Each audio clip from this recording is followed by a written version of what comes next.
नमस्कार, बहुत स्वागत है आप सभी का भारत अपडेट पर। मैं हूं आपके साथ ऋतु भंडारी और बुलेटिन की शुरुआत एक बड़ी खबर के साथ करते हैं, जहां मध्य प्रदेश विधानसभा में यूसीसी बिल पास हो चुका है। ये बड़ी खबर है, जहां भारी हंगामे के बीच यूसीसी बिल पास हुआ। विपक्ष की तरफ से जोरों से हंगामा किया गया ताकि इस बिल को किसी तरह से पास न होने दिया जाए, लेकिन मध्य प्रदेश अब चौथा राज्य बन चुका है जहां पर यूसीसी लागू हुआ है।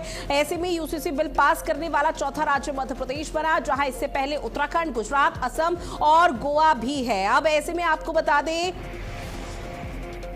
मध्य प्रदेश चौथा राज्य बना जहां यूसीसी लागू होने के बाद कई प्रावधान इसमें शामिल होंगे। विधेयक में कई महत्वपूर्ण प्रावधान भी प्रस्तावित हैं। हलाला जैसी चीजों पर मिलेगा दंडनीय अपराध। लिव इन रिलेशनशिप का रजिस्ट्रेशन कराना अनिवार्य होगा। विवाह को लेकर कई महत्वपूर्ण प्रावधान प्रस्तावित किए गए हैं। तो ये बड़ी खबर आपकी टीवी स्क्रीन पर साझा कर रहे हैं, जहां मध्य प्रदेश चौथा राज्य बन चुका है।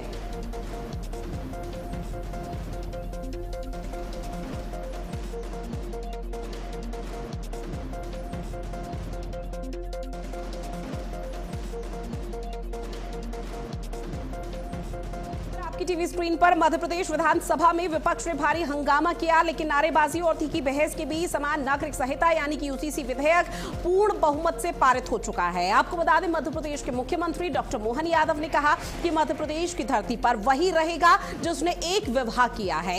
एक से अधिक विवाह करने वाला अब जेल की सलाखों के पीछे जाएगा। आज हम इतिहास बना रहे हैं। मुख्यमंत्री डॉक्टर मोहन यादव ने कहा कि कुछ लोग बहनों को खिलौना समझ बैठे हैं। बहनों का जीवन नर्क बनाने वालों को जहन्नुम में पहुंचाने का काम अब मध्य प्रदेश की सरकार करेगी। राम से रहीम तक प्रत्येक नागरिक एक कानून से चलेगा, एक संविधान होगा। इसके लिए समान नागरिक संहिता सरकार की तरफ से लाया गया है। आपको बताते चले कि प्रदेश में यूसीसी के लागू होने के बाद कई तरह के प्रावधान इसमें लागू होंगे। यूसीसी के लागू होते ही तलाक के बाद उसी जीवन साथी से दोबारा शादी करने के लिए हलाला जैसी अपमानजनक या फिर नीचे दिखाने वाली शर्तों को मानना, बढ़ावा देना या मजबूर करना दंडनीय अपराध माना जाएगा। तो ये बड़ी खबर आपकी टीवी स्क्रीन पर, जहां यूसीसी बिल पास हो चुका है। मध्य प्रदेश चौथा राज्य बना है। इससे पहले असम, गोवा और इसके साथ ही उत्तराखंड में यूसीसी लागू हो चुका है। कैबिनेट के लिए आज का दिन कई कारणों से बहुत महत्व का है। आज मध्य प्रदेश समान नागरिक संहिता 2026 के विधेयक का अनुमोदन कैबिनेट के माध्यम से हुआ है और ये मध्य प्रदेश निरसन विधेयक 2026 का अनुमोदन हमारे लिए राज्य के अंदर क्या राम क्या रहीम सबकी बराबरी का मौका देने वाला एक बड़ा नियम लग रहा है, जिसके कारण से हमने अपनी इस अधिनियम को लागू करने के पहले वैसे तो विधानसभा में एक्ट पारित हो जाता। और देखिए, यूसीसी पास होने के बाद मध्य प्रदेश के मुख्यमंत्री डॉक्टर मोहन यादव का एक बड़ा बयान सामने आया। यूसीसी पास पर सीएम मोहन यादव ने प्रदेशवासियों को ढेरों शुभकामनाएं और बधाई दी हैं। साथ ही डॉक्टर मोहन यादव ने कांग्रेस पर एक बड़ा निशाना साधा और कहा कि वोट बैंक की राजनीति की कीमत कांग्रेस पार्टी को चुकानी पड़ेगी।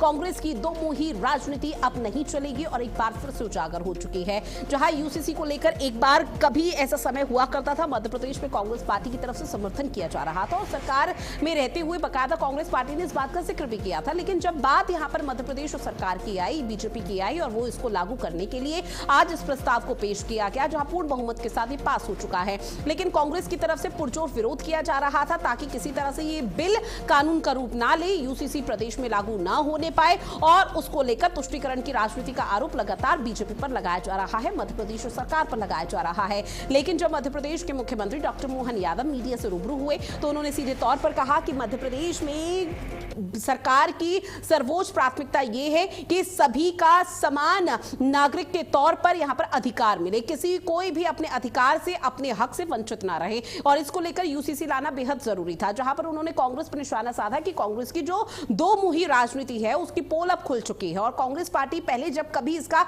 समर्थन करती थी, वही कांग्रेस पार्टी आज विरोध से फिसले कर रही है, क्योंकि मध्य प्रदेश सरकार यानी कि बीजेपी की तरफ से इस बिल को लाया जा रहा है। लेकिन अब ये बहुत बड़ा यहां पर खबर, जहां पर आपको बता दें कि ऐतिहासिक इसे माना जा रहा है, जहां मध्य प्रदेश में यूसीसी लागू हो चुका है, चौथा राज्य मध्य प्रदेश बन चुका है, जहां पर यूसीसी की शुरुआत हुई है और निश्चित तौर पर आगे आने वाले समय के लिए ये बाकी राज्यों के लिए एक नजीर, एक मिसाल पेश होगा, जहां मध्य प्रदेश सरकार की चारों तरफ वाहवाही की जा रही है।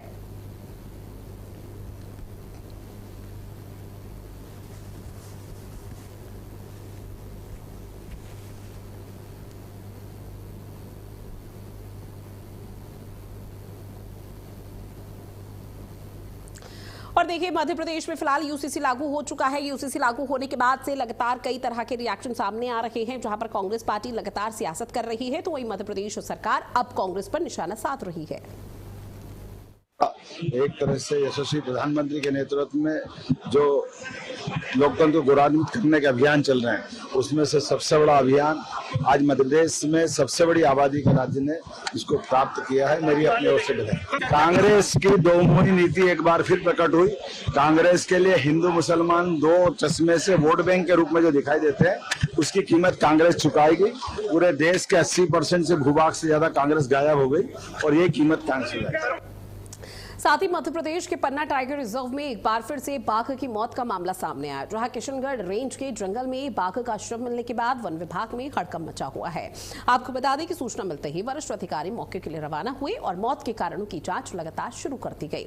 बाघ के शव का पोस्टमार्टम कर अंतिम संस्कार की तैयारी की जा रही है। खास बात यह है कि पिछले 2 महीनों में पन्ना टाइगर रिजर्व में ये तीसरे बाघ की मौत हुई है। लगातार हो रही बाघों की मौत ने वन्यजीव संरक्षण और बाघों की सुरक्षा व्यवस्था पर सवाल खड़े कर दिए हैं। वन विभाग एक तरफ चिंतन मंथन कर रहा है कि आखिर क्या कुछ वजह रही होगी जिसकी वजह से बाघों की निरंतर मौत हो रही है।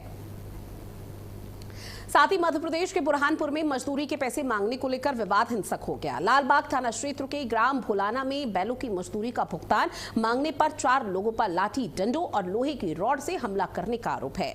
हमले में 4 लोग घायल हुए हैं, जिनमें 3 की हालत बेहद गंभीर बनी हुई है। उन्हें आईसीयू में भर्ती कराया गया, जहां उनका इलाज लगातार जारी है। अब पीड़ित पक्ष का आरोप है कि केवल मजदूरी मांगने पर जानलेवा हमला किया गया है। पुलिस ने शिकायत के आधार पर नामजद आरोपियों के खिलाफ मामला दर्ज कर लिया है।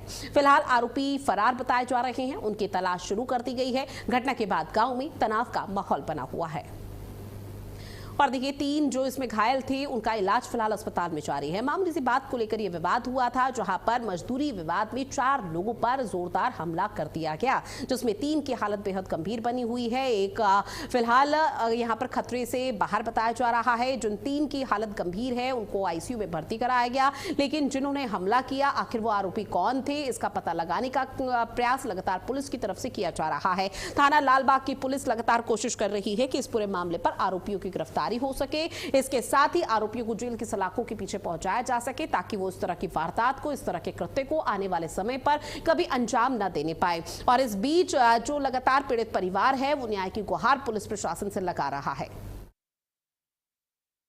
तो उन्होंने डायरेक्ट मार शुरू कर दिया, पहले उसको छोटे वाले को, फिर बाद में हमारे को बुलाया उन्होंने, तो हम गए तो हमारे को मार ठोक करा उन्होंने। पैसे लेने गए, बेल के पैसे लेने गए। ये तो समझ लेना 12 महीने हो गया, 1 साल। झगड़ा हुआ तो डायरेक्ट गाली गलौज करने लग गए। हमारे पैसे लेने गए थे, हम भाड़े से ले गए थे। तो 1 साल के बाद में हाँ करते करते दिए नहीं, रात से मारा उन्होंने डायरेक्ट। हमारे 3 लोग घायल है हमारे। साथ ही मध्य प्रदेश के बालाघाट जिले में पुलिस ने जंगल में मिले युवक के शव मामले का खुलासा कर दिया है, जहां वारासिवनी थाना क्षेत्र के कोपे जंगल में 14 जून को मिले शव की पहचान राजेंद्र शरणागत के रूप में हुई थी। पोस्टमार्टम रिपोर्ट में गला दबाकर हत्या की पुष्टि होने के बाद पुलिस ने जांच को तेज कर दिया है। सीसीटीवी फुटेज और पूछताछ के आधार पर मृतक के ससुर और उसके साथी को गिरफ्तार कर लिया है, जिसने इस हत्या की वारदात को अंजाम दिया था।